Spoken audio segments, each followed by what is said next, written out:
नमस्कार दोस्तों, स्वागत है आप सभी का हमारे यूट्यूब चैनल रोजगार रिवीजन के ऊपर। तो मैं विशु कुमार हाजिर हूँ आप सभी के सामने इकोनॉमिक्स का लेक्चर नंबर 8 का रिवीजन लेकर के, जिसमें कि आज हम लोग बैंकिंग सिस्टम 2 का रिवीजन करने वाले हैं। इसके पहले मैंने आपको इकोनॉमिक्स का 7 लेक्चर करवा दिए हैं, आप चाहें तो प्लेलिस्ट में जाकर के उन सब वीडियोज़ को चेक कर सकते हैं। बाकी चलिए आज के इस वीडियो को हम लोग देखते हैं और लेक्चर नंबर 8 को हम लोग यहाँ पर जो डिस्कस करते हैं। तो इसमें देखो, सबसे पहले हम लोग पढ़ने वाले हैं लिक्विडिटी के बारे में। लिक्विडिटी जिसको क्या बोलते हैं हम लोग यहाँ पे, लिक्विडिटी को बोलते हैं तरलता। तो तरलता क्या होता है, सबसे पहले इसका हम लोग डेफिनेशन को जानेंगे और फिर इसके बाद की चीज़ों को हम लोग देखने वाले हैं। तो देखिए, सबसे पहले बात करते हैं हम लोग यहाँ पे कि तरलता होता क्या है। तो यहाँ पे लिखा हुआ है कि तरलता से तात्पर्य है कि किसी भी संपत्ति को उसके मूल्य में गिरावट आए बिना कितनी आसानी से उसको नकदी में बदला जा सकता है। मतलब कि कोई ऐसा प्रोडक्ट है, उसको पैसे में बदलना, मतलब नगद नगद समझते हैं ना, कैश। कैश में कोई वस्तु कैश के मतलब कैसे बदल रहा है, ठीक है, उसी चीज़ को क्या बोलते हैं, तरलता बोलते हैं। और जो जितना जल्दी कैश में बदल जाएगा उसका तरलता जो है उतना ज़्यादा यहाँ पे होगा। तो तरलता कहने का मतलब होता है किसी भी वस्तु का कैश में बदलना। बोला कि यह जो है विनिमय की गति और सुगमता को मापता है। ठीक है, ये क्या करता है, तो विनिमय की गति को, मतलब जो वस्तुओं का आदान प्रदान होता है तो उसमें कितना सुगम तरीके से हो जाएगा, ठीक है, वो उसको मापता है। जिसका ज़्यादा लिक्विडिटी होगा, जिसका ज़्यादा तरलता होगा, वो उसका जो विनिमय है वो और भी ज़्यादा क्या होगा, यहाँ पे आसान होगा या फिर उसकी गति तेज होगी। जैसा कि कैश है, ठीक है, और कोई वस्तु है, तो कैश दे करके आप इस वस्तु को तुरंत यहाँ पे ले सकते हैं। ठीक है, उसी की जगह पर मान लो कि कोई ऐसा चीज़ है, जैसे पहले क्या चलता था, वस्तु विनिमय प्रणाली चलता था। हालांकि उसके बारे में बाद में आएंगे। ठीक है, सिंपल सा बात ये समझो आप लोग कि विनिमय क्या करता है, तो ये जो है आपका विनिमय की गति और सुगमता को मापता है। ठीक है, जैसे देखो नीचे यहाँ पे एग्जाम्पल भी समझा रखा है कि मुद्रा की तरलता सबसे अधिक होती है क्योंकि इसका उपयोग जो है लेने देने के लिए जो तुरंत किया जा सकता है या पहले से ही नकदी के रूप में होता है, इसलिए इसे किसी अन्य रूप में बदलने की आवश्यकता भी नहीं होती है। तो सिंपल सा तरलता आई होप के समझ में आ गया होगा। देखो यहाँ पर सोना और बाइक का एग्जाम्पल लेकर के समझाया। बोला कि यदि आपके पास सोना और एक बाइक है तो सोने को अधिक तरल माना जाता है। क्यों? क्योंकि इसके पीछे का रीज़न है। बोल रहा है कि सोने की उच्च स्वीकृति होती है, मतलब सोना कहीं पर भी आपको स्वीकार कर लिया जाता है। जैसे कि आप किसी भी ज्वेलरी शॉप में जाइएगा और बोलिएगा कि इस सोने के बदले वो पैसे दे, तो वो तुरंत आपको उस सोने के बदले जो भी उसका भाव होगा, जो भी उसका जो मतलब मूल्य होगा, उसके बदले में वो आपको नगद यहाँ पर दे देगा। ठीक है, हालांकि जब आप बाइक को बेचना चाहेंगे, ठीक है, तो वो जल्दी आपका जो है कैश में कन्वर्ट नहीं होता है। तो इसीलिए यहाँ पर जो है सोना जो है ज़्यादा यहाँ पर तरल है और बाइक जो है वो कम तरल है। तो आई होप कि समझ में आ गया होगा, एग्जाम्पल के थ्रू भी यहाँ पर समझाया है। तो ठीक है, इसके अलावा यहाँ पर देखो लिखा हुआ है तरलता का क्रम। ठीक है, कि किस तरीके से कौन कितना ज़्यादा तरल होता है। तो देखो नगद, पहले तो की बात है, नगद नगद वो ऑलरेडी नगद में है, तो क्या ही अब उसको नगद में कन्वर्ट करेंगे। तो नगद का जो तरलता होता है वो बहुत ज़्यादा होता है, क्योंकि इससे डायरेक्ट अब क्या करेंगे हम लोग, वस्तुओं का खरीदारी करेंगे। ठीक है, उसके बाद नगद के बाद जो है सबसे ज़्यादा जिसका तरलता रहता है वो होता है सोना का। ठीक है, उसके बाद फिर आपका होता है चेक का, और फिर उसके बाद होता है आपका बॉन्ड का। तो ये ऑर्डर ध्यान रखिएगा कि सबसे ज़्यादा नगद का, फिर सोना का, फिर चेक का, फिर बॉन्ड का। चेक तो आपको समझ में आता ही होगा। ठीक है, बॉन्ड भी आपको समझ में आता होगा। बॉन्ड एक प्रकार का पेपर होता था जिसका कुछ मूल्य के तौर पे जो है वो होता था। ठीक है, तो मतलब वही है, तरलता के क्रम में बॉन्ड जो है वो सबसे बाद में आता है, ध्यान रखिएगा। चेक उसके पहले आता है, फिर उसके पहले सोना और फिर उसके पहले नगद। अगला है मांग जमा सावधि जमा की तुलना में अधिक तरल होता है। जब हम लोग पढ़े थे पिछले लेक्चर्स में कि जो मांग जमा, जिसको कहते हैं डिमांड डिपॉजिट, ये जो है आपका सावधिक जमा की तुलना में अधिक तरह होता है। क्यों? क्योंकि मांग जमा जो होता है, डिमांड डिपॉजिट होता है, उसमें जब भी आप बैंक में जाइएगा तो वो आपका पैसा है, आप कभी भी बैंक को बोलिएगा तो वो आपको पैसा दे देगा, यानी कि वो कैश में कन्वर्ट हो गया। लेकिन वही अगर जब फिक्स डिपॉजिट आप लोग करवाए रहते हैं तो जल्दी पैसा नहीं होता है, क्योंकि उसका एक लिमिटेड टाइम होता है। उसके पहले अगर आप निकालते हैं तो फिर उसके ऊपर आपको जो है पेनल्टी वगैरह भरना पड़ता है, तो वो जल्दी कैश में कन्वर्ट नहीं होता है। इसलिए यहाँ पर ये लाइन लिखा है कि जो डिमांड डिपॉजिट होता है, मांग जमा होता है, जिसमें कि आपका सेविंग अकाउंट और करेंट अकाउंट आता है, तो वो आपका ज़्यादा यहाँ पर तरलता होता है उसका सावधि जमा से, यानी कि फिक्स डिपॉजिट से। ठीक है, नेक्स्ट बात करते हैं मुद्रा का विकास किस तरीके से हुआ।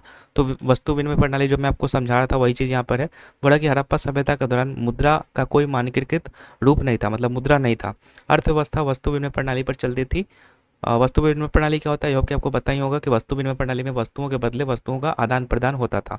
यदि आपके पास कोई ऐसी वस्तु है जिसकी कोई जिसकी मुझे आवश्यकता है और मेरे पास कोई ऐसा वस्तु है जिसको आपकी आवश्यकता है, तो हम दोनों क्या करेंगे, यहाँ पर वस्तुओं का आदान प्रदान करेंगे। यही चीज़ क्या कहलाता था, वस्तु विनिमय प्रणाली का आता था। लेकिन इसमें जो है काफ़ी सारी यहाँ पर जो है लिमिटेशंस थी, सीमाएं थी। ठीक है, इस कारण से ये आपका जो है सफल नहीं रहा। देखो यहाँ पर लिखा भी हुआ है कि कुछ सीमाएं हैं यहाँ पे। वस्तु विनिमय प्रणाली की, जिसमें कि बोला कि सिद्धांत रूप में सरल होने के बावजूद वस्तु विनिमय प्रणाली में महत्वपूर्ण प्रतिबंध थे। जैसे कि यहाँ पर लिखा हुआ है कि लेन देन होने के लिए दोनों पक्षों को एक ही समय में वही चाहिए होना चाहिए था जो दूसरे के पास है। मतलब अब ऐसा है कि आपको चावल चाहिए और दूसरे व्यक्ति को दाल चाहिए, तो आपके पास दाल हो और इसके पास चावल हो, तभी जो है आप वस्तु का आदान प्रदान कर पाएंगे। ठीक है, अन्यथा आप नहीं कर पाएंगे। तो वही चीज़ यहाँ पर है। सेकंड आपका है यहाँ पे कि कुछ वस्तुओं को उनके मूल्य को नष्ट किए बिना विभाजित नहीं किया जा सकता था, जिससे कि विनिमय मुश्किल हो जाता था यदि मूल्य मेल नहीं खाता था। तो जैसे देखो, मान लो कि आपके पास कोई मतलब महंगा सामान है, ठीक है, और दूसरे के पास कोई सस्ता सामान है, तो कंपेयर दोनों करेंगे तो इसको तो घाटा हो जाएगा ना। तो इसमें कैसे हो पाएगा? और अगर मान लेते हैं कि अगर ये जो इसका कम प्राइस है, अगर अपने प्रोडक्ट को उस कम प्राइस के हिसाब से अगर लाना चाहेगा, तो उसको मान लो कि जैसे मछली है, ठीक है, अब मछली नहीं, या और कोई एग्जांपल आप ले सकते हो। क्या है ले सकते हो? उम, जैसे देखो यहाँ पर एग्जांपल है ही, यहाँ पर देखो लिखा हुआ है कि यदि एक व्यक्ति ए के पास महंगे जूते हैं और व्यक्ति बी के पास जो है एक टी शर्ट है जो कि 100 रुपये का, और इसके पास जूते क्या है, 200 रुपये के हैं। तो अब यहाँ पर आदान प्रदान कैसे होगा? क्योंकि इसका मूल्य तो 100 है, इसका 200 है, तो अगर ये 200 वाला चीज़ इसको दे देगा तो फिर इसको घाटा हो जाएगा। तो ऐसे में अगर ये चाहेगा भी कि अगर इसको मैं 100 करूँ, तो एक जूता को उसको रखना पड़ेगा अपने पास, और अगर एक जूता रखेगा तो फिर जो बाकी का एक जूता इसके पास जाएगा वो किसी काम का रहेगा? नहीं रहेगा। तो वही चीज़ है यहाँ पे कि एक वस्तु को मतलब नष्ट किए बिना जो है विभाजित नहीं किया जा सकता है, जिससे कि विनिमय मुश्किल हो जाता है। आई होप कि आपने समझ लिया होगा जो एग्जांपल मैंने आपको बताया। और तीसरा चीज़ है मूल्य के संचय का अभाव होता है। मतलब भविष्य के लिए संपत्ति का संचय नहीं किया जा सकता था, क्योंकि कोई वस्तु भविष्य में खराब हो जाती थी। मतलब उसको लंबे टर्म के लिए जो उसको आप स्टोर करके भी नहीं रख सकते थे। ठीक है, इस कारण से जो वस्तु विनिमय प्रणाली थी, ये सब कुछ कठिनाइयाँ थी जो कि आपका इस कारण से आपका नहीं चल पाया। आगे देखो लिखा हुआ है धात्विक मुद्रा। बड़ा कीमती वस्तुएं के सिक्के का उपयोग शुरू हुआ था, ठीक है, जैसे कि सोना, चांदी और तांबा का, जिनका अपना कुछ आंतरिक मूल्य था। ये पहले की आपके जो है इतिहास के बारे में बता रहा है कि पहले क्या क्या चीज़ें होता था। पहले वास्तु विनिमय प्रणाली आया, फिर उसके बाद धात्विक मुद्रा आया, फिर उसके बाद कागजी मुद्रा आया, जिसमें कि सरकार और केंद्रीय बैंकों के द्वारा जारी किए गए नोट, जिनका उपयोग वस्तु और सेवाओं के भुगतान के लिए किया जाता था। फिर उसके बाद प्लास्टिक मुद्रा आया, ठीक है, डेबिट और क्रेडिट कार्ड का उपयोग होने लगा, फिर जिसमें भौतिक नकदी ले जाने की आवश्यकता को कम कर दिया। मतलब प्लास्टिक मुद्रा जैसे कि जो क्रेडिट कार्ड, डेबिट कार्ड, तो उससे कैश आपको अपने पास रख करके घूमने का जो है मतलब होता है वो, उसको ख़त्म कर दिया। ठीक है, अब डायरेक्ट क्या होगा, कहीं पर भी शॉप में जाओगे, डेबिट कार्ड से आपका पेमेंट हो जाता है। तो ये सब चीज़ लिख रहा है। इसके अलावा डिजिटल या फिर ई मुद्रा आ गया है, यानी कि इलेक्ट्रॉनिक माध्यम से धन का हस्तांतरण हो जाता है, जैसे कि यूपीआई वगैरह हो गया, नेट बैंकिंग हो गया, मोबाइल वॉलेट हो गया। इसके अलावा क्रिप्टो करेंसी, ब्लॉकचेन तकनीक पर आधारित डिजिटल मुद्रा का आधुनिक रूप जो है जैसे कि बिटकॉइन कहते हैं। तो ये भी आपका एक प्रकार से क्या हो गया है, मतलब पैसों का आदान प्रदान का यहाँ पर जो है अ, साधन बन गया है। ठीक है, तो ये सब चीज़ें यहाँ पर हैं। आगे बढ़ते हैं, आगे बात करते हैं मुद्रा की खोज। तो बड़ा मुद्रा के आविष्कार ने विनिमय के एक सामान्य माध्यम के रूप में कार्य करते करके जो है वस्तु विनिमय प्रणाली की सीमाओं को हल कर दिया है। जब मुद्रा का आविष्कार हो गया तो विनिमय का एक जो सामान्य माध्यम है उसके रूप में ये कार्य करके वस्तु विनिमय जो प्रणाली था उसकी सीमाओं को क्या कर दिया, खत्म कर दिया। इसने आवश्यकता के दोहरे संयोग की आवश्यकता को भी, मतलब जो जो वस्तु विनिमय प्रणाली में सीमाएं थी उसको क्या कर रहा था, ये खत्म कर रहा था।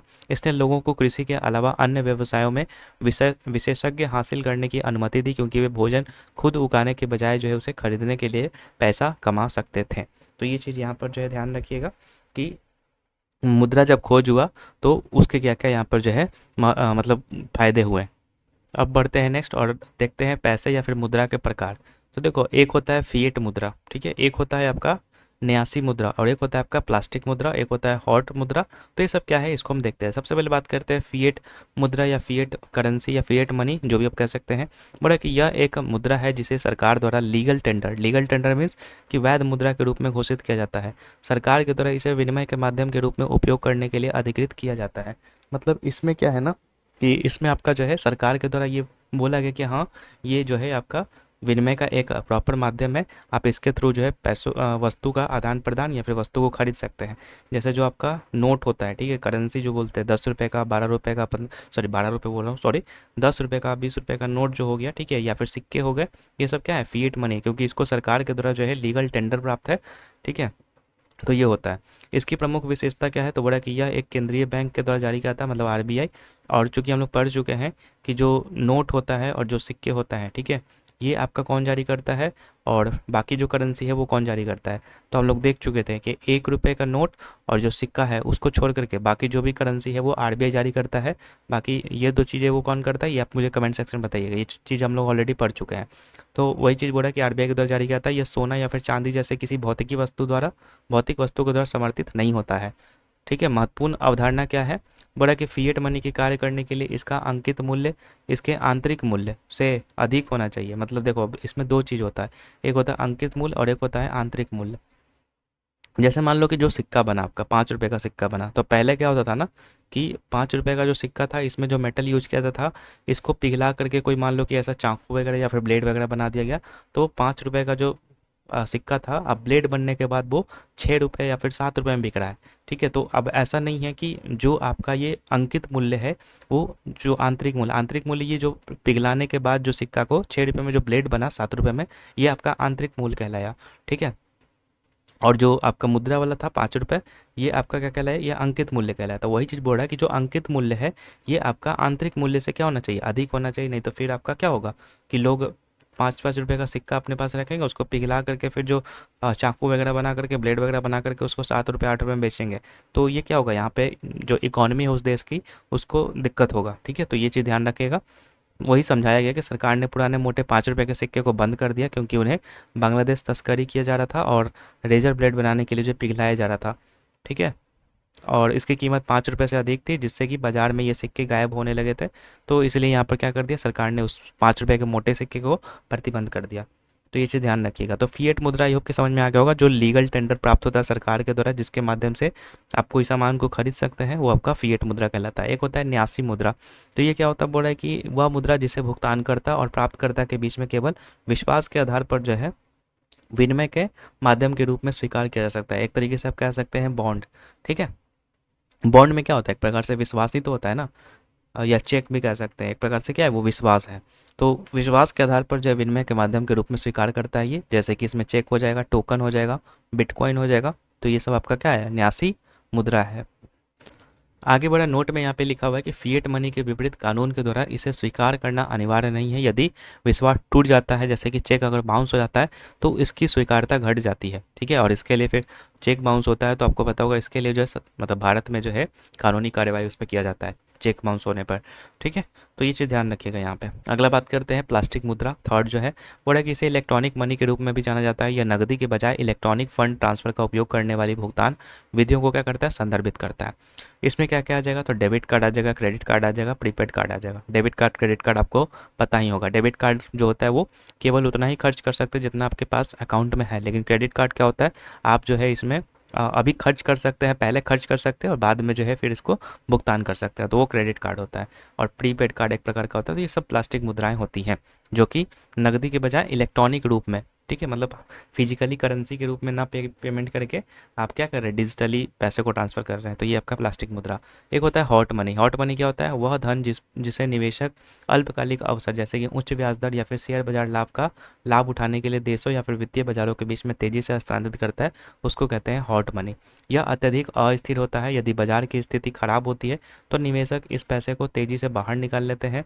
जैसे कि एग्जाम्पल के तौर पे विदेशी पोर्टफोलियो निवेश, जो फॉरेन पोर्टफोलियो इन्वेस्टमेंट होता है, वो आपका हॉट मनी के रूप में जाता है। मतलब ये ट्रेंड को देखता है, ट्रेंड मतलब मार्केट में देखता है कि पैसा भी बढ़ सकता है तो उसमें इन्वेस्ट कर देता है, और मान लो कि मार्केट डाउन होने वाला तो उसमें वो पैसे को निकाल लेता है। तो इस प्रकार का जो मनी होता है वो हॉट मनी कहलाता है। तो 4 तरह की चीज़ें हम लोग यहाँ पर देख चुके हैं। फिएट मनी पढ़ चुके हैं, प्लास्टिक मनी पढ़ चुके हैं, ठीक है, बॉन्ड मनी या फिर क्या बोलते हैं उसको, इसको बोलते हैं न्यासी मुद्रा। ठीक है, और चौथा पढ़े हम लोगों ने हॉट मनी। तो ये मतलब मनी के यहाँ पर, मुद्रा के यहाँ पर क्या था, टाइप्स हैं। अब आते हैं आगे मुद्रा के कार्य और मांग। मुद्रा का कार्य क्या है और मांग क्या है, तो सिंपल सा मुद्रा का कार्य तो अभी हम लोग देख ही चुके हैं, वस्तु को आदान प्रदान करने के लिए। बड़ा मुद्रा का आविष्कार वस्तु विनिमय प्रणाली की समस्याओं को हल करने के लिए किया गया था। इसके कार्यों के मोटे तौर पर 2 श्रेणियों में बांटा गया है, प्राथमिक और माध्यमिक। तो प्राथमिक कार्य क्या है मुद्रा का और द्वितीय कार्य क्या है, तो देखो पहला कार्य क्या है, विनिमय का माध्यम है। विनिमय का मतलब माध्यम मतलब कि वस्तुओं का आदान प्रदान या खरीद बिक्री, ये पहला आपका जो प्राथमिक कार्य है। दूसरा ये मूल्य को भी मापता है, कोई वस्तु के मूल्य को ये मापने का काम करता है कि हाँ ये वस्तु का कितना मूल्य है। तो ये मतलब मुद्रा रहेगा तभी तो आप माप सकते हैं ना कि हाँ 10 रुपये है, 15 रुपये है, 20 रुपये है, इसका मूल्य है। तो ये आपका मूल्य का मापक है। तो ये सब प्राथमिक कार्य है। प्राथमिक कार्य में दो चीज़ें, विनिमय का माध्यम और मूल्य का मापक। और द्वितीय कार्य क्या है, तो बड़े आस्थगित भुगतानों का मान या भावी भुगतानों का ये आधार होता है। और सेकंड, मूल्य का ये संचय करता है।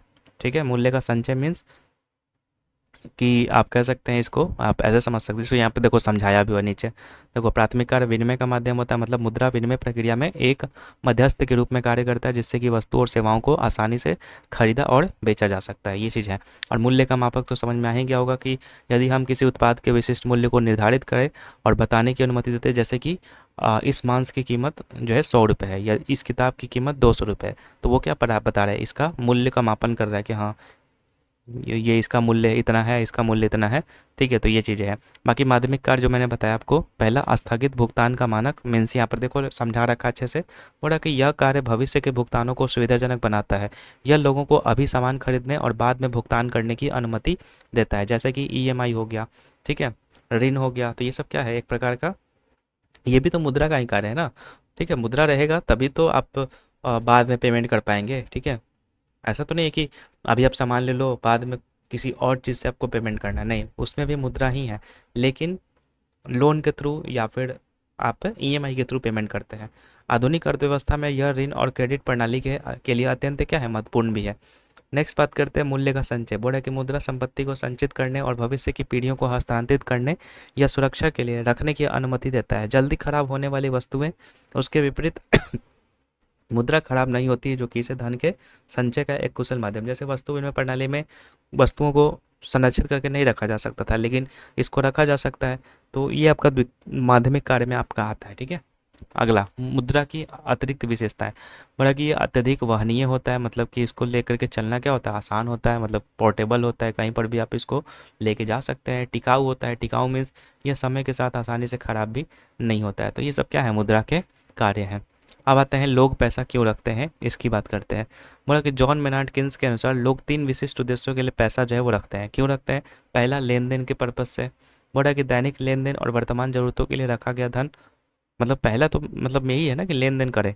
ठीक है, अभी तक जितना भी चीज़ पढ़े उसमें तो यही चीज़ था कि पैसा जो है क्या करता है, विनिमय का एक माध्यम है, मुद्रा एक विनिमय का माध्यम है, तो लेन देन का उद्देश्य है पहला। तो जैसे यहाँ पर है राशन के लिए, सब्जी के लिए, बिल या परिवहन के लिए नगद रखना। ठीक है, ये हो गया। दूसरा हो गया एहतियाती उद्देश्य या फिर पूर्वोपाय उद्देश्य, मतलब कि जो अप्रत्याशित आपात स्थिति, मतलब इमरजेंसी का सिचुएशन हो गया। ठीक है, या फिर आपको पता है कि भविष्य में ये चीज़ हो सकता है, तो उसमें जो खर्च होंगे तो उसके लिए भी आप धन को रखते हैं। तो ये तब तो सिंपल सिंपल चीज़ें हैं, इसमें कुछ ज़्यादा क्या है। जैसे बीमारी हो गया, दुर्घटना या आपदा के लिए नगद या आभूषण बचा कर रखना।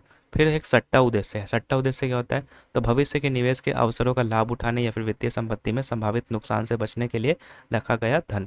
मतलब कि आप उस लिए भी धन को अपने पास रखते हैं क्योंकि आपको लगता है कि भविष्य में जो है एक प्रकार से क्या करेगा, हमारे लिए प्रॉफिट अर्न करके देगा। जैसे आप इसको जो इन्वेस्ट करते हैं, जो शेयर मार्केट वगैरह होता है, तो एक प्रकार से वो क्या है, एक प्रकार से सट्टा ही तो है।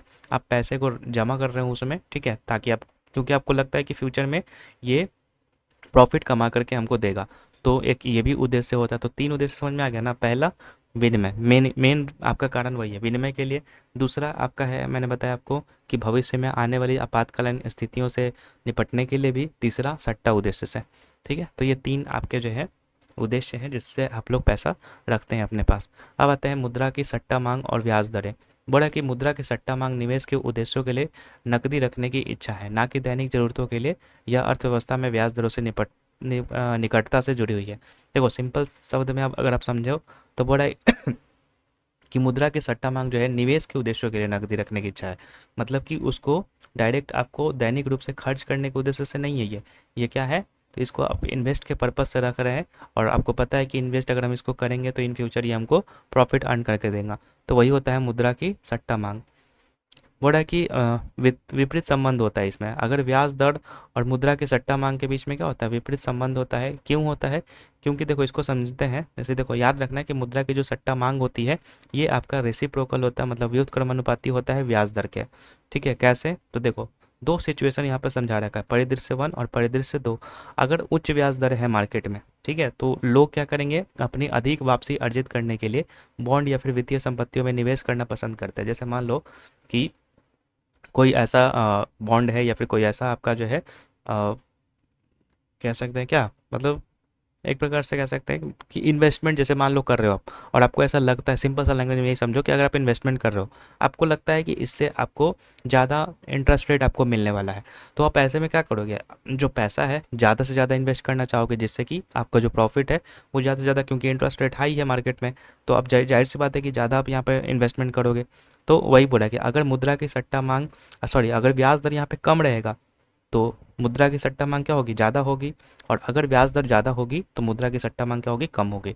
ठीक है, ठीक है, परिणाम क्या होगा कि मुद्रा की सट्टा मांग जो है वो कम हो जाती है, मीन्स कि नकदी रखना कम हो जाता है। मुद्रा की सट्टा मांग का मतलब क्या, आप सट्टा पे पैसे चढ़ा रहे हो, आप अपने पास नहीं रख रहे हो, वही होता है मुद्रा की सट्टा मांग।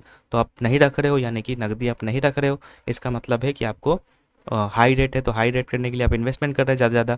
अगर कम ब्याज दर है, कम ब्याज दर है, तो इसमें क्या करेंगे, आप मुद्रा को अपने पास रखना चाहेंगे, तो अपने पास रखेंगे यानी कि मुद्रा की जो सट्टा मांग है वो घट जाएगी, सॉरी सॉरी बढ़ जाएगी। क्यों, क्योंकि पैसे जो है आप अपने पास रखना प्रेफर करेंगे, ना कि मार्केट में, क्योंकि ब्याज दर कम मिल रहा है आपको। तो आप चाहोगे कि जब फ्यूचर में ज़्यादा इंटरेस्ट रेट मिले तब मैं इसको जो है इन्वेस्ट करूँगा। ठीक है, तो वही चीज़ यहाँ पर समझ में आ गया होगा आपको कि मुद्रा मुद्रा की सट्टा मांग और जो ब्याज दर है उन दोनों में क्या रिलेशन होता है, रेसिप्रोकल रिलेशन होता है, उल्टा रिलेशन होता है। चलो आगे देखते हैं, बोला ब्याज दरें अर्थव्यवस्था में धन शेष रखने की एक अवसर, लागत या फिर कीमत होता है, ये भी ध्यान रखिएगा एक लाइन। अगला बात करते हैं सूत्र, बोला कि इस संबंध को गणितीय रूप से इस प्रकार से दर्शाया जा सकता है। देखो MDS ये होता है आपका क्या है, मुद्रा की जो सट्टा मांग होता है इसको MDS के रूप में यहाँ पर रखते हैं।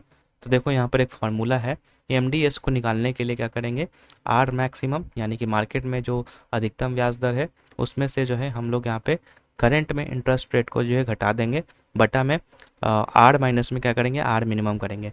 तो इससे हमको क्या निकल के आ जाएगा, MDS यहाँ पर निकल करके आ जाएगा, तो ध्यान रखिएगा।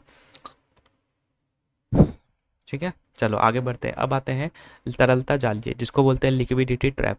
बट तरलता जाल क्या होता है, तो तरलता जाल एक ऐसी आर्थिक स्थिति होता है जहाँ पे ब्याज दरें बहुत कम होती हैं और उपभोक्ता निवेश करने या फिर खर्च करने के बजाय नकदी रखना पसंद करते हैं, जिससे कोई भी मौद्रिक नीति जो है अप्रभावी हो सकती है। तरलता जाल में क्या हो रहा है कि ब्याज दरें कम होने के कारण लोग जो है पैसा अपने पास रखना जो है ज़्यादा पसंद करते हैं, निवेश करने या फिर खर्च करने के बजाय। सिंपल सा ये डिफिनेशन है तरलता जाल का।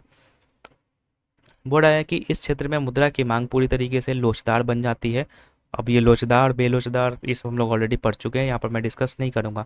इस क्षेत्र में मुद्रा की मांग पूरी तरीके से क्या हो जाती है, लोचदार हो जाती है। तरलता अधिमान वक्र क्षैतिज हो जाता है। ठीक है, तरलता जाल में मौद्रिक नीति अप्रभावी हो जाता है। भले ही केंद्रीय बैंक खर्च को प्रोत्साहित करने के लिए मुद्रा की आपूर्ति बढ़ा दे, लेकिन लोग भविष्य में बेहतर दरों की उम्मीद से उस अतिरिक्त नकदी को बस अपने पास जमा रखते हैं। मतलब ओवरऑल लिक्विडिटी ट्रैप में क्या है, समझ में आ गया होगा आपको कि इसमें लोग पैसा रखना ज़्यादा प्रेफर करते हैं।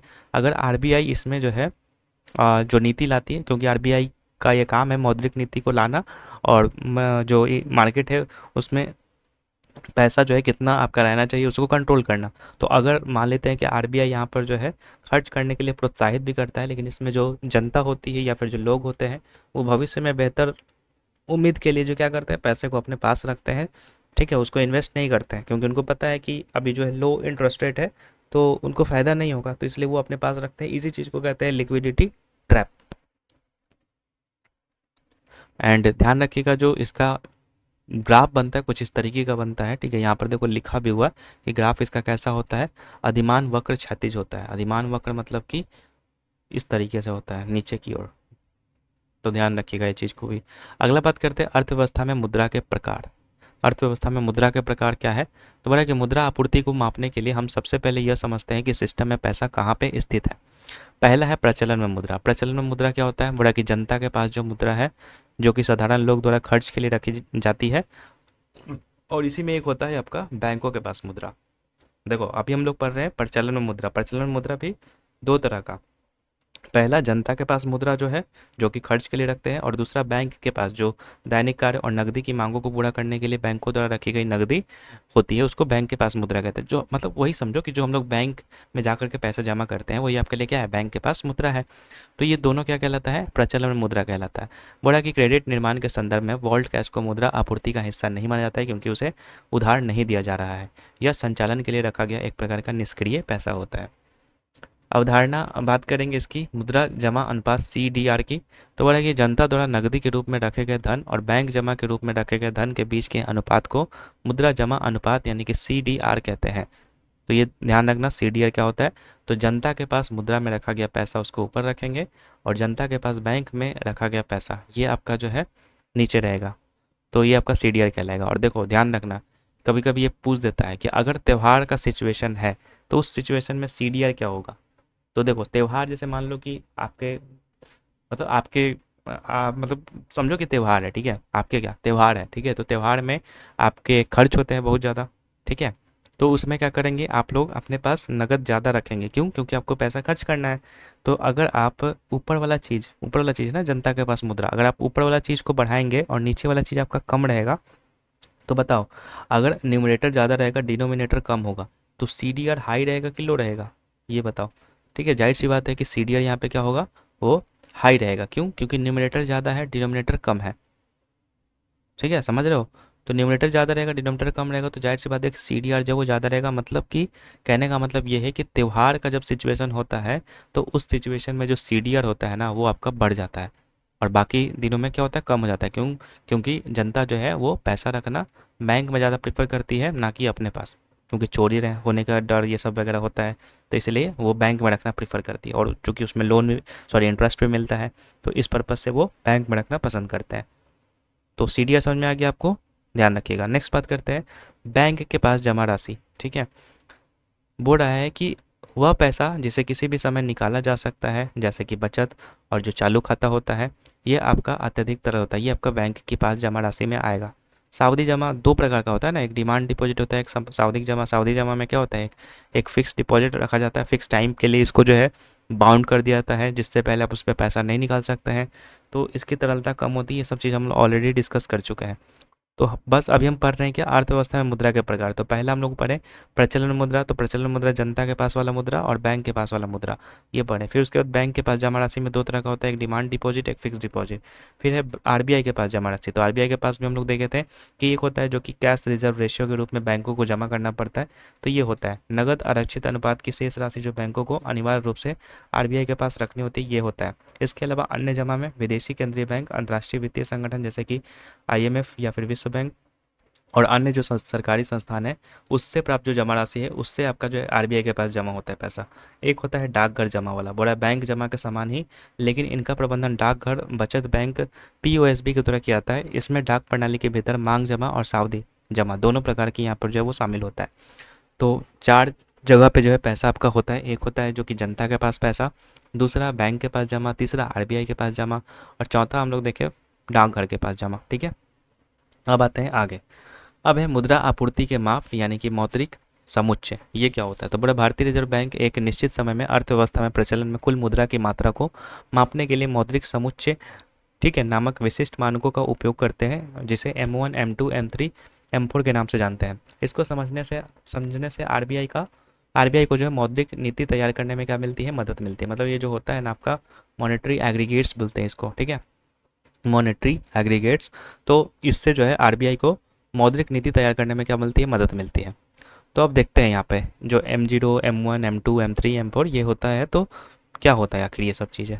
तो देखो M0 की बात करते हैं सबसे पहले, उच्च शक्ति मुद्रा या हाई पावर्ड मनी इसको बोलते हैं। तो बोल रहा है इससे आरक्षित मुद्रा, मुद्रा आधार या फिर आधार मनी के रूप में जाना जाता है।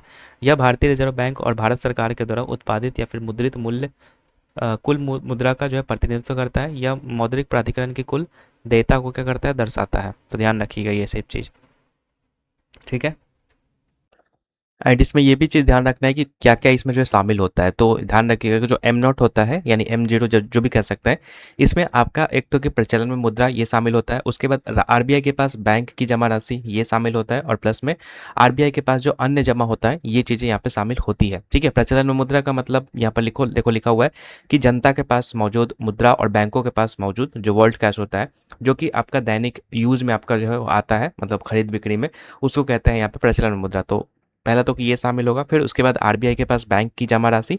ठीक है, जो बैंक आरबीआई के पास डिपॉजिट्स रखते हैं, ठीक है, किसके फॉर्म में, तो सीआरआर के फॉर्म में। पहले भी पढ़ चुके हैं हम लोग, सीआरआर और एसएलआर होता है, जिसमें से सीआरआर जो है आपको मेंटेन करके रखना पड़ता है, तो वो भी इसमें शामिल है। और प्लस में आरबीआई के पास जो अन्य जमा है, जैसे आपका विदेशी केंद्रीय बैंक हो गया, वित्तीय संस्थान, इन सब के पास जो पैसे जमा होते हैं वो सब यहाँ पर जो शामिल होता है एम नॉट में। तो ये हो गया पहला एग्रीगेट। ठीक है, इसको हाई पावर्ड मनी कहते हैं, यानी उच्च शक्ति मुद्रा कहते हैं। ये चीज़ आपको मालूम होना चाहिए, क्योंकि यह साख सृजन के आधार पर, साख मतलब होता है एक प्रकार का क्या, विश्वास, तो उसके सृजन के आधार के रूप में कार्य करती है। हालांकि वर्ल्ड कैश और सीआरआर घटकों का उपयोग जो जनता के द्वारा सीधे लेन देन के लिए नहीं किया था। मतलब ये जो वर्ल्ड कैश होता है या फिर जो सीआरआर होता है, वो सिर्फ आपका एक जगह पे स्टोर रहता है, इसका यूज नहीं किया था डायरेक्ट जनता के द्वारा।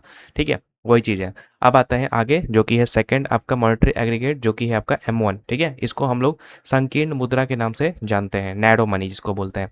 बोला कि यह मुद्रा आपूर्ति का सबसे तरल माप है। यह उस धन का प्रतिनिधित्व करता है जो लेन देन के लिए तुरंत उपलब्ध होता है। मतलब एक प्रकार से कह सकते हैं कि ये मुद्रा मुद्रा आपूर्ति है जो उसको, मतलब सबसे तरल माप है। मतलब तरल माप कहने का मतलब है कि जो लिक्विडिटी अभी हम पढ़े उसमें सबसे ज़्यादा, जितना भी अभी हम मॉनेटरी एग्रीगेट्स पढ़ने वाले हैं, उसमें सबसे ज़्यादा लिक्विड जो है, लिक्विडिटी जो इसी का आपका होता है, या उस धन का प्रतिनिधित्व करता है जो लेन देन के लिए जो तुरंत उपलब्ध होता है। मतलब लेन देन आसानी से जो है किया जा सकता है। इसमें वैसे वैसे जो है पैसे शामिल होते हैं। जैसे इसमें क्या होगा, तो पहला जनता के पास जो मुद्रा है वो शामिल हो जाएगा। आरबीआई के पास जो अन्य जमा है, देखो आरबीआई के पास बैंक का जमा वो उसमें था एम नॉट वाले में, लेकिन यहाँ पर जो है बैंक वाला चीज़ हटा दिया है। यहाँ पे बस आरबीआई के पास अन्य जमा है वो उसको शामिल किया है, और प्लस में मांग जमा यानी डिमांड डिपॉजिट जो हम लोग पढ़े हैं, जिसमें कि सेविंग एंड जो करंट अकाउंट होता है वो शामिल होता है। तो ये यहाँ पर शामिल है। तो M1 में आपको क्या क्या है, जनता के पास मुद्रा, आरबीआई के पास अन्य जमा और मांग जमा। बाकी वही जनता के पास मुद्रा तो समझ में आ ही रहा है कि क्या होता है। अन्य जमा भी, अन्य जमा में जैसे विदेशी बैंक या फिर संस्थान द्वारा आरबीआई के पास रखी गई जो जमा राशि होती है वो शामिल होता है। और डिमांड डिपॉजिट तो मैंने बता ही दिया, सेविंग अकाउंट्स और जो करंट अकाउंट्स में जो पैसे जमा होते हैं वो होता है, जिसको कि कभी भी क्या किया जा सकता है, निकाला जा सकता है।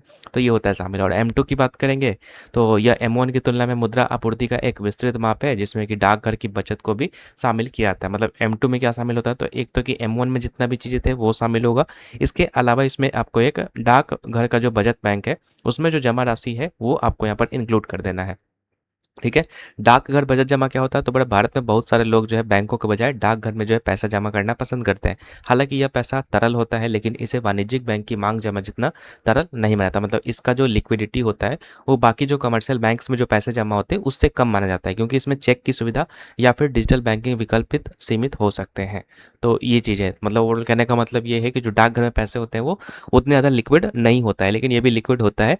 और इसको M1 में इंक्लूड कर दोगे तो वो M2 कहलाएगा। ठीक है, उसके बाद M3 की बात करेंगे तो इसको व्यापक मुद्रा, जिसको ब्रॉड मनी भी कहते हैं या कुल मौद्रिक संसाधन कहते हैं, यह मौद्रिक नीति विश्लेषण के लिए सबसे व्यापक रूप से उपयोग किया जाने वाला माप है। इसे व्यापक मुद्रा के रूप में जाना जाता है, वही ब्रॉड मनी कहते हैं इसको। M3 में क्या क्या शामिल होगा, तो एक तो कि M1 और प्लस में वाणिज्यिक बैंकों के पास जो शुद्ध सावधि जमा है, शुद्ध सावधि जमा कहने का मतलब होता है यहाँ पे जो टाइम डिपॉजिट होता है, मतलब कि एक फिक्स डिपॉजिट कर देते हैं हम लोग, वो होता है। ठीक है, तो M3 में आपको क्या क्या शामिल होगा ये हो गया। अब देखो आपको यहाँ पर याद रखने वाली चीज़ इसमें यही है कि M0 में क्या शामिल होता है, M1 में क्या शामिल होता है, M2 में क्या शामिल होता है, ये सब चीज़ें ध्यान रखनी है। ठीक है, तो अभी हम पहले M4 एक देखेंगे तो उसके बाद मैं समराइज़ कर दूंगा। तो यहाँ तक चीज़ समझ में आ गया ना। बाकी ये सावधि और ये आवर्ती रिकरिंग डिपॉजिट में आपको नहीं समझा रहा हूँ, क्योंकि ऑलरेडी हम लोग देख चुके हैं। ठीक है, सावधि जमा मतलब एक टाइम डिपॉजिट होता है जिसमें कि एक निश्चित अवधि के लिए जमा करता है, और रिकरिंग डिपॉजिट होता है जो कि हर महीने एक निश्चित राशि जिसमें जमा करना पड़ता है, उस तरह का जो होता है वो रिकरिंग डिपॉजिट या आवर्ती जमा कहलाता है। इसे देखो ये चीज़ ध्यान रखना कि जो M3 है ना, इसको ब्रॉड मनी क्यों कहते हैं या व्यापक मनी क्यों कहते हैं। क्योंकि यह बैंकिंग प्रणाली के संसाधनों के एक बड़े हिस्से सावधि जमा को समाहित करते हैं, जिसका उपयोग बैंकों द्वारा ऋण देने और साख सृजन के लिए किया जाता है। मतलब ये जो है M3 का जो यूज है वो किस में किया जाता है, तो ये एक मतलब बड़े पैमाने पर जो है बैंकों द्वारा ऋण देने, किसी को ऋण देने या फिर साख सृजन के लिए किया जाता है, इसे इसको ब्रॉड मनी कहते हैं। बाकी M4 की बात करेंगे तो यह मुद्रा आपूर्ति की सबसे व्यापक लेकिन सबसे कम तरल माप होता है, मतलब लिक्विडिटी बहुत कम होता है। और इसको जो है मतलब इसमें क्या क्या शामिल होता है, तो एक तो कि M3 में क्या क्या था, M1 प्लस में वाणिज्यिक बैंक के पास शुद्ध सावधिक जमा, और इसमें आप डाकघर बचत संगठनों के कुल जमा को शामिल कर दीजिएगा तो आपको M4 यहाँ पे निकल करके आ जाएगा। ठीक है, इसमें डाकघर के पास मौजूद सभी प्रकार की जमा राशियाँ शामिल होती हैं। ठीक है, किसको छोड़ करके, तो राष्ट्रीय बचत प्रमाण पत्र यानी NSC को छोड़ करके बाकी जितने भी यहाँ पे जो है डाकघर के पास मौजूद जमा राशियाँ होता है वो यहाँ पे शामिल होता है इसमें। ठीक है, M4 वाले में, M3 के अलावे। अब यहाँ पर देखो इसको जो है थोड़ा सा मर्ज कर देते हैं, मतलब सबको समराइज कर देते हैं। तो अभी हम लोग पढ़े क्या, हम लोग M0 पढ़े, M1 पढ़े, M2 पढ़े, M3 पढ़े और M4 पढ़े। तो M0 में हम लोगों ने देखा था यहाँ पे कि जो बैंक के मतलब RBI के पास जो बैंक का डिपॉजिट होता है वो उसमें शामिल होता है। इसके अलावा जो प्रचलन मुद्रा होता है, जो जनता के पास होता है या फिर जो बैंक के पास वॉल्ट के रूप में होता है, वॉल्ट कैश के रूप में, वो हो गया। और इसके अलावा RBI के पास अन्य जमा जिसमें कि आपका फॉरेन डिपॉजिट्स हो गया। ठीक है, या इन जो मॉनेटरी जो स्मॉल फाइनेंस इंस्टीट्यूशन होता है उसके पास जो पैसा जमा होता है वो यहाँ पर जो है शामिल होता है इसमें। ठीक है, M1 में हम लोगों ने क्या देखा, M1 में हम लोगों ने यहाँ पर देखा, देखो यहीं पर मैं बता देता हूँ। ठीक है, M1 में कहा क्या क्या था, तो देखो M1 में जो बैंक के पास जमा था उसको हटा करके, मतलब देखो यहाँ पर समझना, M0 की तरह M1 की तरह क्या, M1 यहाँ पे है। ठीक है, तो वहाँ पर देखो ये था आपका प्रचलन मुद्रा, लेकिन यहाँ पर जो है सिर्फ सिंपल जनता के पास जो मुद्रा उसको रखना है। और वहाँ पे था RBI के पास बैंकों का जमा, लेकिन यहाँ पे RBI के पास अन्य जमा है। और प्लस में यहाँ पर एक मांग जमा आपको यहाँ पर रखना है, मांग जमा मतलब सेविंग और जो करंट अकाउंट का फॉर्म होता है वो। M2 में आपका जो M1 तो रहेगा ही, प्लस में डाकघर बचत बैंक में जो बचत जमा राशि होता है वो यहाँ पर होगा। M3 में क्या होगा, तो M3 में M1 के साथ साथ जो है वाणिज्यिक बैंक के पास जो शुद्ध सावधिक जमा होता है वो शामिल होता है। और M4 में बात करेंगे तो M4 में M3 के साथ साथ डाकघर बचत संगठन में कुल जमा जो होता है वो यहाँ पर शामिल होता है। बाकी लिक्विडिटी की बात करेंगे तो लिक्विडिटी में सबसे ज़्यादा जो लिक्विडिटी होता है M1 का होता है और सबसे कम जो होता है M4 का होता है। मतलब जैसे जैसे नीचे आएंगे वैसे वैसे जो लिक्विडिटी भी क्या होगा यहाँ पे कम होगा। ठीक है, और ये एक जो चार्ट है इसको ध्यान रखना यहाँ पे। ठीक है, कि M2 में क्या शामिल होगा, M3 में क्या, यही आपका इम्पॉर्टेंट है अगर इस टॉपिक से क्वेश्चन आएगा तो। ठीक है, बाकी यहाँ पर लिक्विडिटी का यहाँ पर जो सीक्वेंस तो मैंने बता ही दिया। M4 सबसे ज़्यादा यहाँ पर जो है क्या होता है, लिक्विडिटी इसका जो सबसे कम होता है M4 का। ठीक है, लेकिन जो राशि होता है वो सबसे बड़ा जो है इसी का होता है। अब आते हैं आगे, अब है इंटर बैंक जो रेट होता है यानी कि अंतर बैंक प्रस्ताव दर। तो हम लोग एक पढ़े थे कि कभी कभी जो होता है बैंक्स को भी जो है एक दूसरे से पैसे उधार लेने की नौबत आ जाती है। ठीक है, तो उसमें एक रेट यहाँ पर जो डिसाइड होता है, वही जो रेट होता है ना यहाँ पे, वही आपका इंटरबैंक प्रस्ताव दर यहाँ पे होता है। सिंपल सा वही है। बोला कि बैंक अपनी अल्पकालिक ज़रूरतों जैसे कि CRR को बनाए रखने को पूरा करने के लिए एक दूसरे को उधार देते हैं। इन लेन देन पर ली जाने वाली ब्याज दर बाजार की शक्तियाँ द्वारा तय की जाती है और मानक प्रस्ताव दर के खिलाफ बेंचमार्क भी की जाती है। मतलब इसमें वही सिंपल सा है कि CRR को मेंटेन करना, मान लो SBI है बैंक है और PNB बैंक है। SBI के पास CRR जितना मेंटेन करना था उतना नहीं है, तो उसके लिए क्या करेगा, वो दूसरे बैंक जो PNB है इससे जा करके वो लेगा, और जो यहाँ पर रेट यहाँ पर डिसाइड होगा, ठीक है, वही आपका जो इंटर बैंक ठीक है प्रस्ताव दर यहाँ पे जो है कहलाएगा ये चीज़। ठीक है, इसके लिए कुछ कुछ संस्थाएं हैं जैसे कि लिबोर्ड है। लिबोर्ड का मतलब होता है लंदन इंटर बैंक। ठीक है, प्रस्ताव दर। ठीक है, इसमें क्या होता है, तो यह दुनिया भर में ऋण प्रबंधक और वित्तीय उत्पादों के लिए वैश्विक बेंचमार्क या फिर आधार दर के रूप में यहाँ पर जो कार्य करता था। ठीक है, करता था, अब ये खत्म हो चुका है, इसके जगह पे कोई और आ चुका है।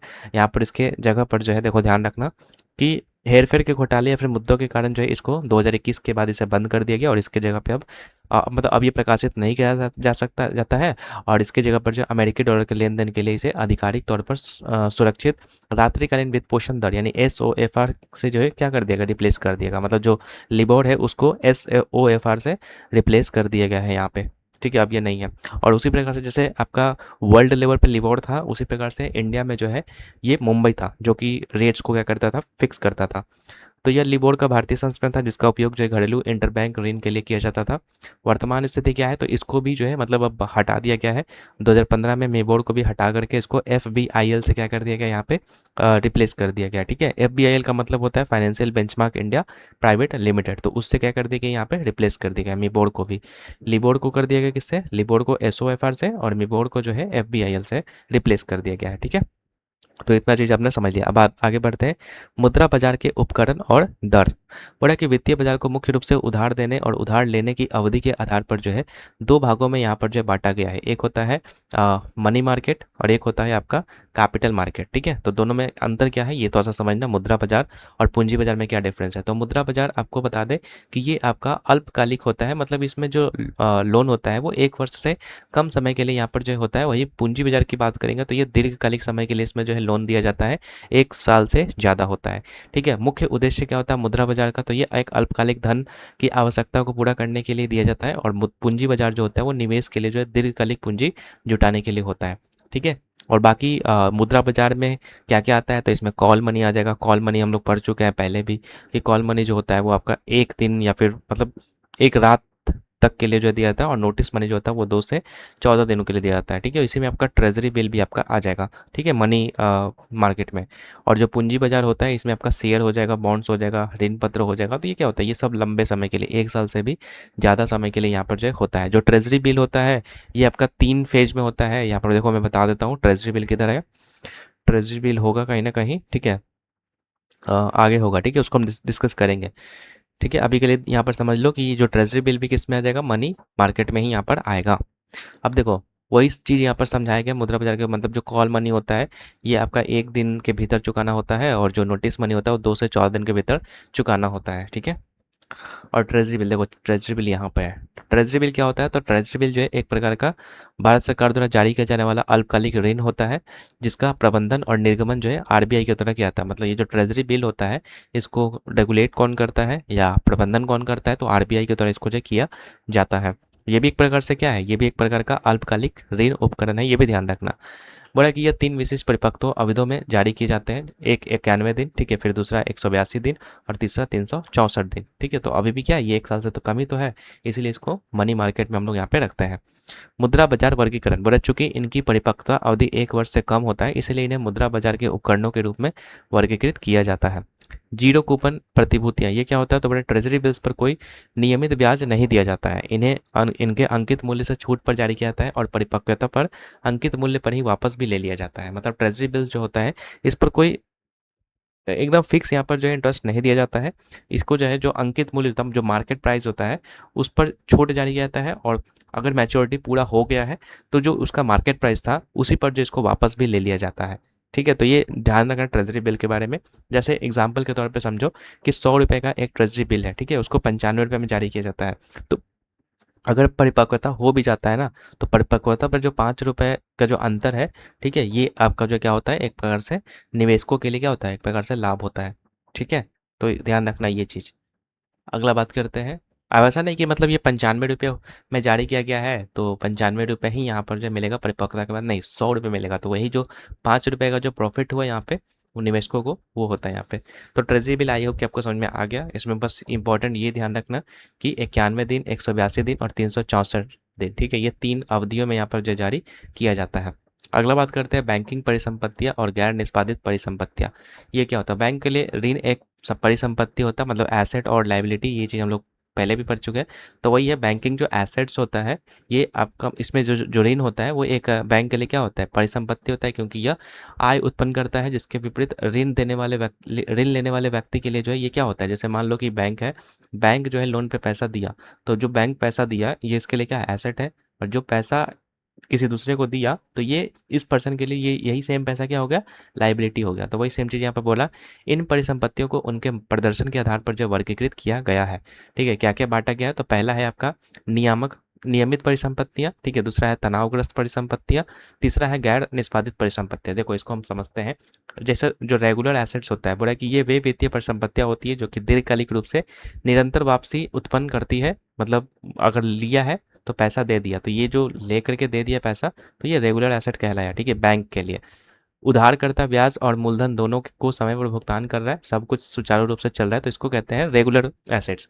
वही तनावग्रस्त जो होता है उसमें क्या होता है कि ऐसे ऋण जो अच्छा प्रदर्शन नहीं कर रहे हैं या जिनका डिफॉल्ट होने का खतरा है, मतलब कि मूलधन या ब्याज 90 दिन से कम समय के लिए बकाया है, ये चेतावनी का चरण होता है जिसमें कि तनाव बढ़ना शुरू हो जाता है क्योंकि भुगतान आना बंद हो गया है, लेकिन इसमें अभी तक 90 दिन की महत्वपूर्ण सीमा को पार नहीं किया। मतलब मान लो कि बैंक ने किसी को लोन दिया और 90 दिन के अंदर जो है मतलब पैसा चुकाना था, लेकिन पैसा चुका नहीं रहा है, ठीक है। तो बैंक के लिए जो ये जो एसेट हो जाएगा जो इसको दिया है, तो ये कैसा हो जाएगा, तो ये तनावग्रस्त परिसंपत्ति है। मतलब इसमें एक प्रकार से क्या आ जाएगा, यहाँ पे चेतावनी का चरण है बैंक के लिए कि पैसा मिलेगा कि नहीं मिलेगा, ठीक है। लेकिन 90 दिन के अंदर जब ये रहेगा तब ये कहलाएगा।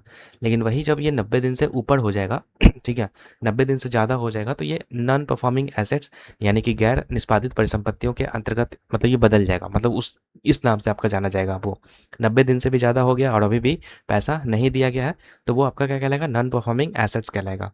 परिसंपत्ति बैंक को लिए आय आय उत्पन्न करना क्या कर देती है, बंद कर देती है।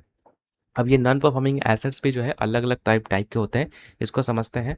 तो इसमें पहला होता है आपका अमानक परिसंपत्तियां, दूसरा होता है संदिग्ध परिसंपत्तियां, और तीसरा होता है हानि वाली परिसंपत्तियां। तो अमानक जो होता है वो ऐसा एसेट्स होता है जो कि 12 महीने या फिर उससे कम की अवधि के लिए जो है एनपीए बनी रहती है। मतलब 90 दिन से लेकर के 1 वर्ष के बीच का जो बकाया राशि होता है उसको अमानक परिसंपत्तियों के बीच में रखते हैं। संदिग्ध जो होता है ये आपका 12 महीने से भी ज़्यादा होता है, 12 महीने से ज़्यादा की अवधि के लिए जो है अमानक श्रेणी में बना रहता है, तो इसको कहते हैं संदिग्ध।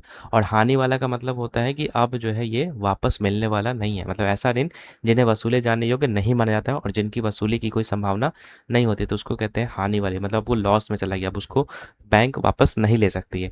तो 3 तरह का एनपीए जो है कैटेगरी होता है और सब टाइम के अकॉर्डिंग यहाँ पर जिसको बांटा गया है कि अगर 1 साल के अंदर तक रहेगा तो उसको कहते हैं क्या, उसको कहते हैं अमानक। 12 महीने से ज़्यादा हो गया तो संदिग्ध में, और अगर चांस नहीं है कि एक मतलब ज़रा भी कि अब मिलने वाला है अभी पैसा, तो वो उसके लिए क्या होता है, बैंक के लिए हानि वाला एसेट कहलाता है, ठीक है। अब आते हैं आगे, जानबूझ करके चूक करता। मतलब कोई कोई होता है यहाँ पे कि कोई उधार तो ले लेता है, उसको पता भी कि मैंने उधार लिया है, लेकिन फिर भी वो पैसा जो है वो नहीं चुका रहा है, तो उसको कहते हैं जानबूझ करके चूक करता। ऐसे उधारकर्ता जिनके पास ऋण चुकाने की क्षमता तो होती है, लेकिन वे जानबूझ करके न चुकाने का विकल्प चुनते हैं। जैसे फॉर एग्जाम्पल विजय माल्या को जानबूझ करके चूककर्ता के लिए क्लासिक उदाहरण के रूप में उद्धृत किया जाता है, ठीक है। मतलब वो पैसा लिया है, सबको पता है कि वो पैसा लिया है, लेकिन फिर भी वो पैसा नहीं चुका रहा है। आगे आते हैं, आगे समाधान तंत्र और अंतर्राष्ट्रीय विनियम। बोल रहा है कि जब ऋण एनपीए में बदल जाता है तो बैंकों को अपना पैसा वसूलने के लिए तंत्र की आवश्यकता होती है। सरकार और अंतर्राष्ट्रीय निकायों ने इसके लिए विशिष्ट ढांचे स्थापित किए हैं। तो उसके लिए क्या लाता है, ये बैड बैंक लेके आता है, ठीक है। जो पैसा नॉन परफॉर्मिंग एसेट्स होता है उसको वसूली करना चाहता है बैंक, तो उसके लिए बैड बैंक जो इसके क्या करता है, मदद करता है। और ये जो है सरकार के द्वारा जो है बजट में डिसाइड किया गया था, 2021 के बजट में इसको जो इंट्रोड्यूस किया गया था बैड बैंक को। इसमें कि 2 थे यहाँ पे इसके अंतर्गत, एक था एनएआरसीएल और एक था आईडीआरसीएल।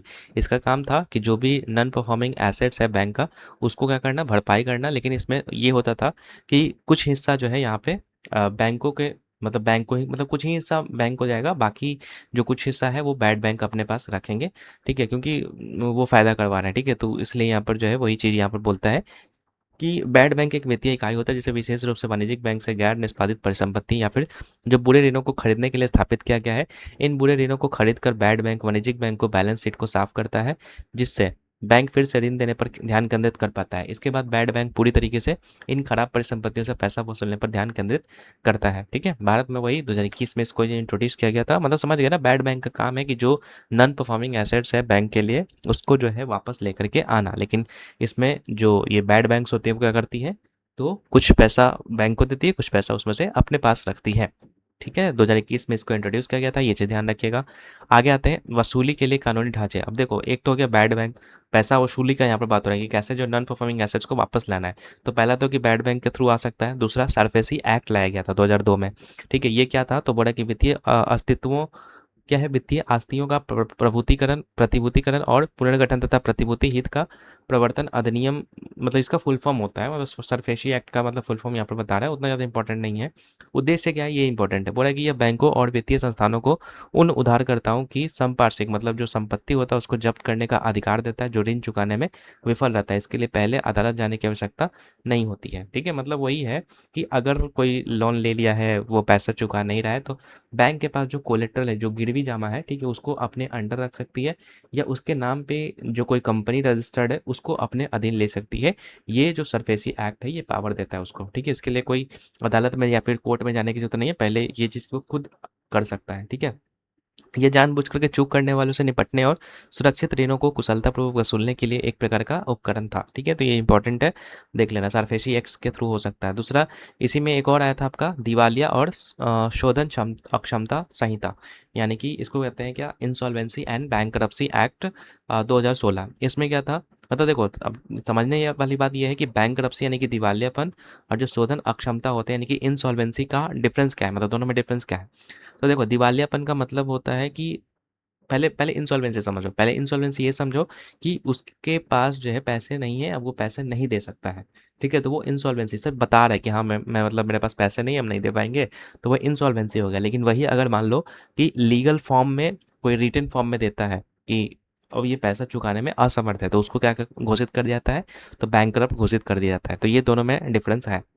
ठीक है, लक्ष्य क्या है, तो द्विन तुलन पत्र समस्या को हल करना, जहां बैंक खराब ऋणों से तनाव में है और कॉर्पोरेट कर्ज से तनाव में है। ठीक है, प्रक्रिया क्या होता है इसका, तो बोला कि यह कॉर्पोरेट दिवाला समाधान प्रक्रिया यानी कि CIRP शुरू करता है। इसकी जो समय सीमा होती है कि यह संहिता समयबद्ध समाधान का आदेश देती है। मानक अवधि 180 दिन का होता है, जिसे अन्य 90 दिन तक बढ़ाया जा सकता है, यह तय करने के लिए कि कंपनी को पुनर्जीवित करना है या फिर उसे समाप्त करना है।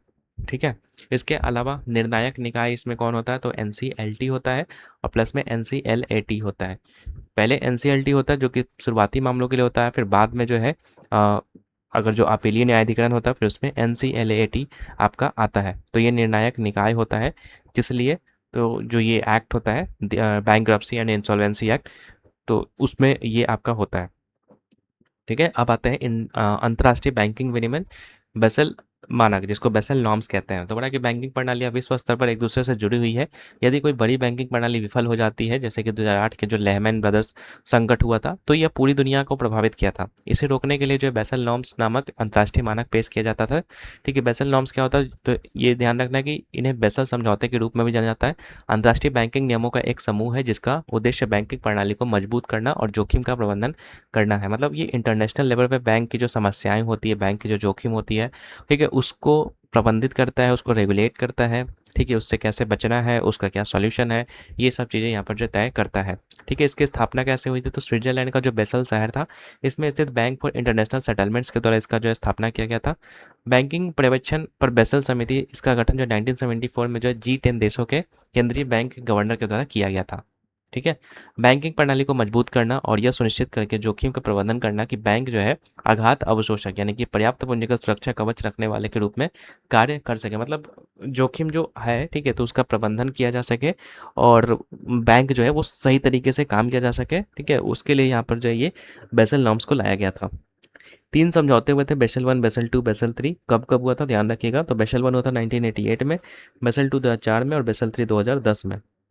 तो बेसल वन जो था वो लगभग पूरी तरीके से क्रेडिट जोखिम का बेस था। जोखिम भारत संपत्तियों के न्यूनतम 8% का पूंजी पर्याप्तता जो है अनुपात पेश किया। भारत ने 1999 में जो है इन दिशा निर्देशों को अपनाया था। फिर 2004 में आया था, जोखिम के दायरे का विस्तार किया था। इसमें मतलब वही था कि क्रेडिट मार्केट और ऑपरेशनल मतलब इसमें शामिल कर दिया गया, और प्लस में जोखिम भारतीय संपत्तियों की परिभाषा को और बेहतर बनाया। और 2010 में 2008 के संकट के बाद पेश किया गया था इसको। पूंजी आवश्यकताओं को बढ़ा दिया गया इसमें, और 12.9% का जो CAR है इसका आदेश देता है, जिसमें कि Tier 1 10.5% और Tier 2 जो 2% है उसमें पूंजी के लिए विशिष्ट आवश्यकताएं जो शामिल हैं। तो ये 3 बेसल्स हुए थे, कब कब हुए थे, बस ये ईयर याद रखना। ठीक है, अब आते हैं आगे। पूंजी पर्याप्तता अनुपात CAR को CRAR यानी कि पूंजी से जोखिम जो भारतीय परिसंपत्ति का अनुपात होता है उसके रूप में भी जाना जाता है। या किसी बैंक की पूंजी और उसके जोखिम का अनुपात होता है। मतलब CAR मतलब निकालना है, तो Tier 1 का जो पूंजी होता है जो कि मेन माना जाता है, ये इसको जोड़ दो, और प्लस में Tier 2 का जो पूंजी है वो जोड़ दो, और इसको जो डिवाइड कर दो RWA से, मतलब जोखिम भारतीय परिसंपत्तियां से, और इसको 100 से मल्टीप्लाई कर दो, तो CAR यहाँ पर जो निकल करके आ जाएगा। ठीक है, यानी पूंजी पर्याप्तता अनुपात निकल करके आ जाएगा। अब बढ़ते हैं आगे। जो जोखिम भारित जो परिसंपत्तियां होता है RWA, बोला कि अलग अलग ऋणों में अलग अलग जोखिम होते हैं। जैसे एग्जांपल के तौर पर सरकार का जो 0% जोखिम वाला जो ऋण होता है, जबकि किसी अस्थिर व्यवसाय को दिया गया ऋण जो है 100% जोखिम वाला हो सकता है। मतलब कहने का मतलब ये है, RWA क्या होता है कि अलग अलग ऋणों में अलग अलग जोखिम हो सकता है। जैसे मान लो कि 2 लोन देने का आपको है, या 3 मान लो कि है। एक उस पर्सन को दे रहे हो जो सैलरी एम्प्लॉयड है, मतलब हर महीने जो इसको सैलरी मिल रहा है। एक बिजनेसमैन है जिसका अधिकतर भाग मतलब अधिकतर बार जो ये मतलब ये घाटे में गया है। तो और एक है कि एक ऐसा व्यवसाय है जिसमें कि अ, मतलब जो ज़्यादा प्रॉफिट किया है, ठीक है? तो रिस्क फैक्टर्स होता है इसमें अलग-अलग, जैसे इसमें 0% रिस्क फैक्टर है क्योंकि ये सैलरी वाला पर्सन है, तो ये ज़ाहिर-सी बात है कि ये पैसा दे देगा। घाटे वाले में थोड़ा-सा डाउट रहेगा कि यहाँ पे जो है बार-बार ये घाटा में जाता है, तो हो सकता है कि अगर इस बार भी हम पैसा दें तो ये घाटे में चले जाए और जो पैसा है वो डूब जाए। और जो प्रॉफिट कर रहा है उसमें थोड़ा कम यहाँ पर जो है रिस्क रहेगा। तो वही बता रहा है यहाँ पे कि अलग-अलग यहाँ पर जो है व्यवसाय में अलग-अलग जो है रिस्क यहाँ पे हो सकता है। टियर 1 पूँजी जो होता है वो अत्यधिक तरल और अस्थायी होता है, और जो टियर 2 होता है वो आपका कम तरल होता है, ये यहाँ पर ध्यान रखना। ठीक है? तो बस यही था आपका ये चैप्टर में। थोड़ा-सा चीज़ें हैं लास्ट में जो जो कि थोड़ा-सा और अच्छे से आपको समझने की ज़रूरत है। लेकिन अगर नहीं भी याद होता है तो रट जाइए, ठीक है? और क्या ही किया जा सकता है, ठीक है? क्योंकि अब इसी के पीछे आप बने थोड़ी रहोगे, ठीक है? तो जितना आपने समझा बहुत है। बाकी अभी के लिए फ़िलहाल यहीं पे रखते हैं। नेक्स्ट वीडियो में मिलेंगे नेक्स्ट मतलब जो नेक्स्ट चैप्टर है आपका उसके साथ। इसके बाद हम लोग का 3 लेक्चर और बचेगा, उसको भी हम लोग फटाफट से कर लेंगे। ठीक है? तो चलो आज की इस वीडियो को यहीं पे रखते हैं, मिलते हैं नेक्स्ट वीडियो में आपसे, तब तक के लिए गुड बाय।